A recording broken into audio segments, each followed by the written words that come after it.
England, 1977, early December. I was a lad of 6 years old. My father, a graduate of esteemed English boarding school Rossall, a man of traditional, old-fashioned and stereotypically conservative English values, sat me upon his knee and asked me what I was hoping Father Christmas would bring me that year. Looking up at my father with round eyes and earnest expression, I said, "I'm asking Father Christmas for a nurse's uniform, Daddy."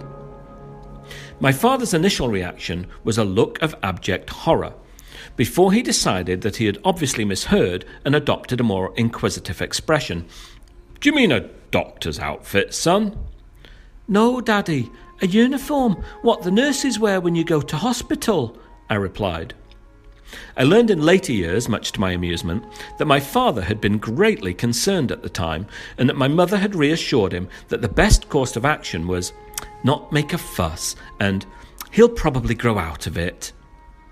I will add, as an aside, that my father's fears were somewhat allayed when on Christmas Day I dressed up in my new white traditional Florence Nightingale-style nurse's uniform and then immediately donned a cowboy belt with dual plastic pistols that Santa had somehow decided would be the perfect way to accessorize my new outfit.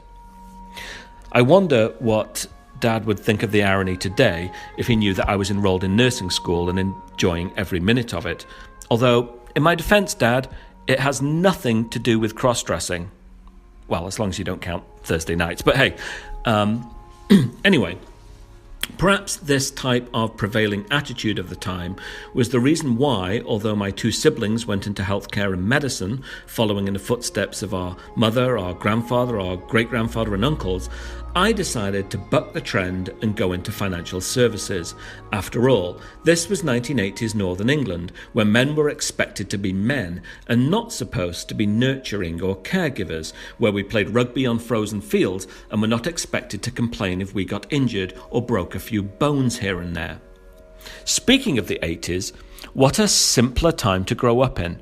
Maggie Thatcher was PM, Ronald Reagan was president, smartphones didn't exist, the only mobile phones were the size of a brick, there was no internet or PlayStation, we still bought singles on vinyl, and hairspray was our number one commodity. Yeah, run out of hairspray and you better call out sick.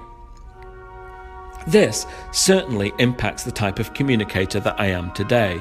Not only because the social class system of Great Britain would judge you based on your speech, my sisters were sent to elocution lessons in order to speak the Queen's English and talk like young ladies, but because when it came to making friends, wooing girls and getting out of trouble, a sense of humour was absolutely a necessity.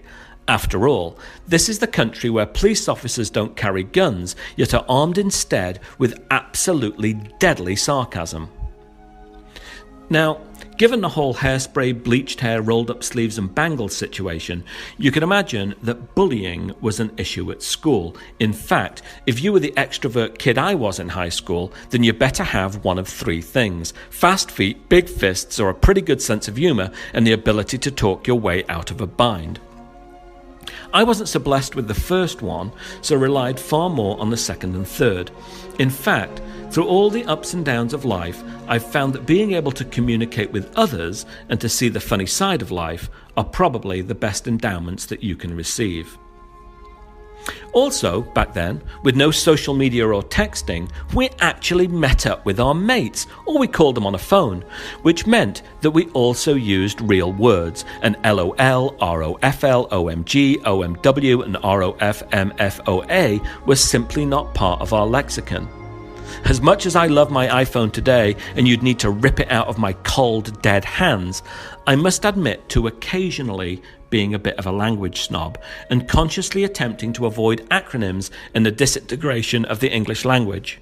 Mind you, as another aside, I can't begin to count the number of times that domestic disagreements have resulted from completely misconstrued electronic communications bereft of tone and intonation, but I digress.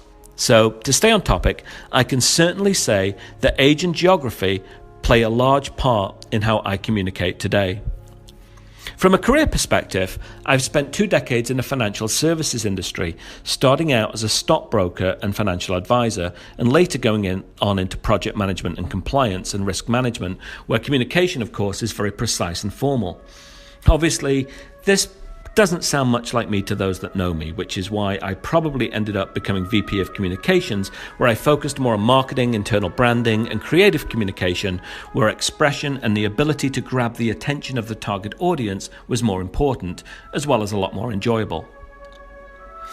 Switching to other influences in communication, my family today is very diverse. My beautiful wife is originally from Vietnam and is bilingual, speaking both English and Vietnamese. My children are born in the United States, and I'm from Great Britain. And whilst we all share a common language, it's perhaps not quite so common as you think. I tend to use a lot of euphemisms, as is common in England, edged often with playful sarcasm, the interpretation of which is delicately hinged on the interpretation of the tone and the intonation with which it is delivered. It was supposedly George Bernard Shaw who said that never have two nations been so divided by a common language, and I can certainly attest to the differences in American and British English and the trouble that they can get you into. So I find these days that I am far more measured in thinking before I speak and ensuring that I don't say something that could be misinterpreted and land me in hot water. I'll also add that I use an American spell check for school and work and a British one for home, as after many years, both language and spelling can become a tad confused. Anyway, really happy to be in the class with everyone and looking forward to a great semester. Cheers.